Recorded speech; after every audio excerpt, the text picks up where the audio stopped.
Hello and welcome to week 1 of interpersonal communication.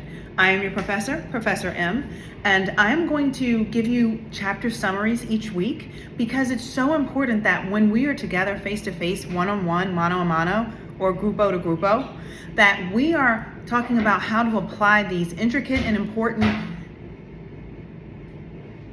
ideologies, methodologies, processes, and rhetorical concepts to practical situations, instances, and experiences. So let's begin.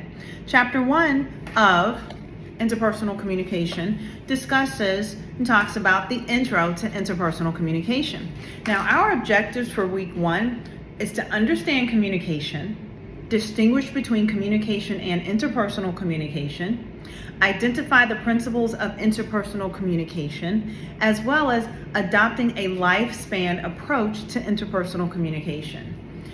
When you watch this video, I want to make sure that you read along what you've already read the book before you watch this video, because again, it is extremely important that you absorb this information. Why? Communication is the basis to all that there is to be in our existence.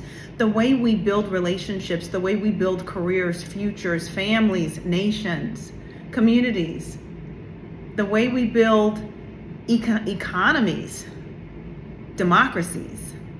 It's all based on communication from the sender as well as the receiver.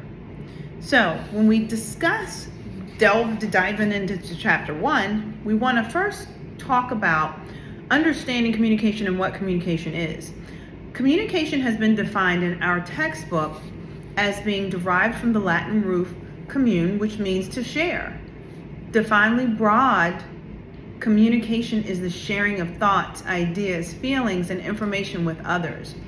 Now, it's important to know that while communication has been defined as such, it's also important to know that when we communicate, we share a sense of the world with people we want to be connected to, people with whom we want to be in community with. Now, let's stop right there. When we talk about the basic premise and the definition of communication, it is us sharing our thoughts, ideas, feelings, and information with others. But when we unpeel and tear back the definition and the meaning of communication and what it means to you, let's reverse engineer this. If you are presenting in front of someone your authentic self, your thoughts, ideas, feelings, and information, and you're sharing that with the other person, then do you know who your authentic self truly is? Have you communicated with yourself before you even engage in the communication with another person to share your thought, idea, your feelings, or your information that you have with others? Have you had a conversation interpersonally with yourself to identify who you are? How do you feel? What are your thoughts? What are your ideas? Are your ideals, thoughts, feelings, and information that you have of you, or are they of the environment that you were in prior to being present and in this moment? So when we talk about the characteristics of communication, we have to understand that communication is a process. But in turn, what are you bringing to that process? What has the environment created in you that has shaped and molded your contribution to the exchange and the process for communication? Communication is a process. A process is something that is constantly changing and dynamic with no definite beginning or ending. It is a flow of action with consequences. Communication is a process in every sense. Although we may trick ourselves into thinking that we can freely communicate moment, in reality we cannot. No more than we can freeze a beat of our heart.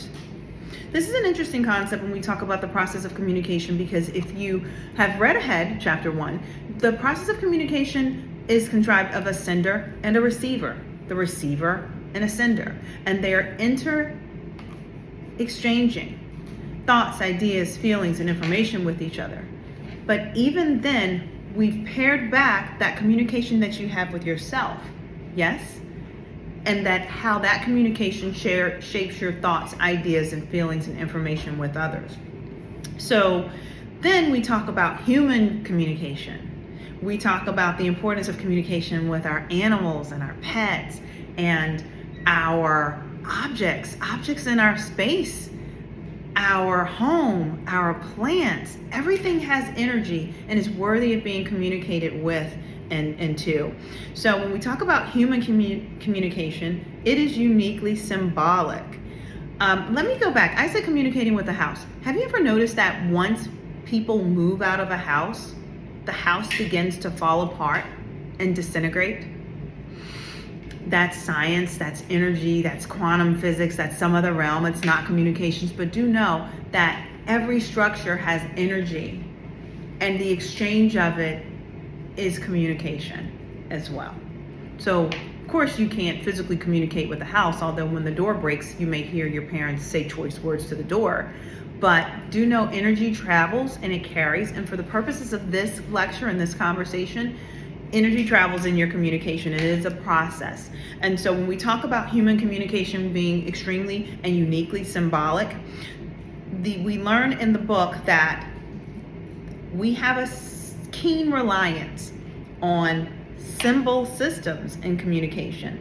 Languages are symbolic codes that refer to objects, events, experiences, or thoughts. Though the use of these symbols, and through the use of these symbols, we are able to share our meaning of life, of ideologies, of concepts, of constructs with others across time and distance. As far as we know, humans are the only animal capable of developing and using language in such a way and to the degree suggested, says the textbook. We know that animals use symbols, but this is not Animal Kingdom book. This is human interpersonal communication. But I want you to know that communication is key across several realms. So when we talk about communication, not only is it a process, it's an amazing thing, but it's also a social activity. So we know that communication is social in two ways. First, it requires a collective agreement about what things mean, about how to interpret the signs and symbols we exchange with others. Second, it allows us to create social structures through rules of behavior and interaction. Without communication, there is no negotiation or collaboration, thus no social order.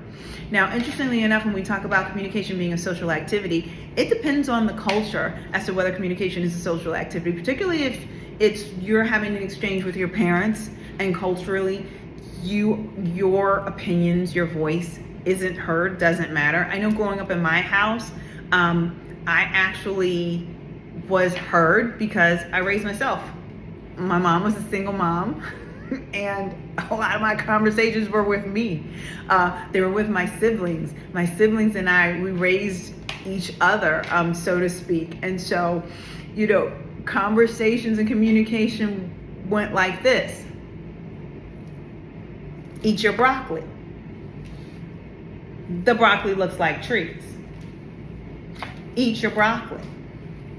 The broccoli looks like trees. I don't want to eat the broccoli. I'm going to call mom at work and tell her, you're not eating your broccoli. Eating the broccoli. So, communication is a social activity, but it's also creative. And one of the beautiful pieces of communication is that creativity is possible in the act of communicating. Let's take, for instance, me in class, Professor M. If you fall asleep in my class, that means you really didn't get a lot of sleep the night before, because I make sure that communication is extremely active. Nonverbal cues, verbal cues, social cues. I bring in culture. I change my tone, my dialect, my accent, my dress. Everything is a communicative effort and a modality. And so I want you to know that it's creative. So the way you show up to your communicative exchange actually makes the social activity, it's uniquely symbolic to you and who you are and how you present your thoughts, ideas, your feelings, and your information, but also understand that it's a total process. So let's talk about that process. There are different communication models. So when we talk about the communication models, there's a linear model, there's an interactional model, there's a transactional model. So the linear model is a one-way directional viewpoint that was described by Laswell in his classical question in 1948. Who is the sender? What is the message? In what channel is this being sent? To whom is the receiver? And with what effect?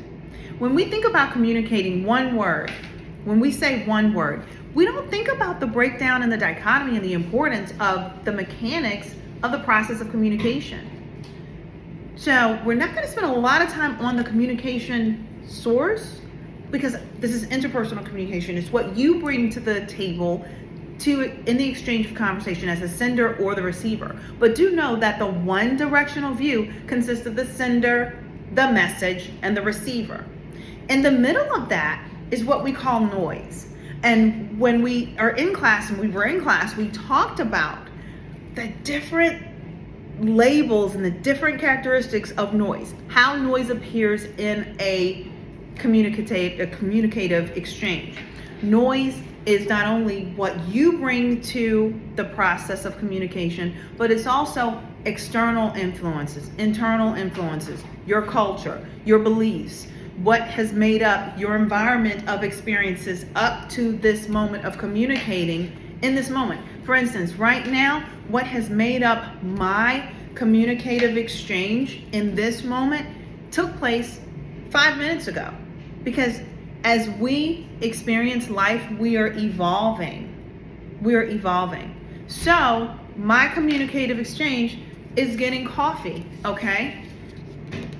My coffee's perfect because I communicated to her. I took time, I bent over, and I said, grande, soy, latte, blonde espresso, okay?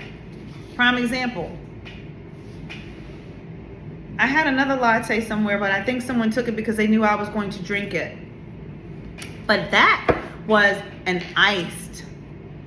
Can I have that cup? Give me the cup. Is it in the refrigerator? Yeah. Okay, you stay there, because this is recording. It's going to be on YouTube. Un momento.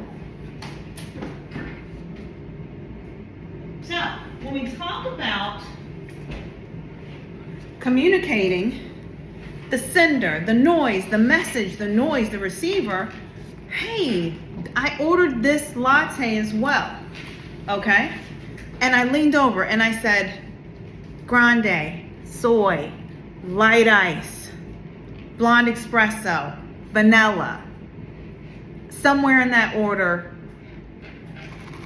I didn't get light ice. There was noise because other people were standing behind my barista talking. There were other people standing behind me in line talking. There was music playing. There were other distractions. If her phone would have rang, that would have been a distraction. Let's see. On the side of my cup, I don't have light ice. So there was noise that distracted or broke down the communication between the sender and the receiver. So when we talk about the channel of communication and noise, that is just an example of what noise and how noise can appear and how it can mess up your Starbucks order. That's okay. The linear model represents communication as being intentional. By intentional, we mean that communication occurs only when the sender means to convey or share information with the receiver.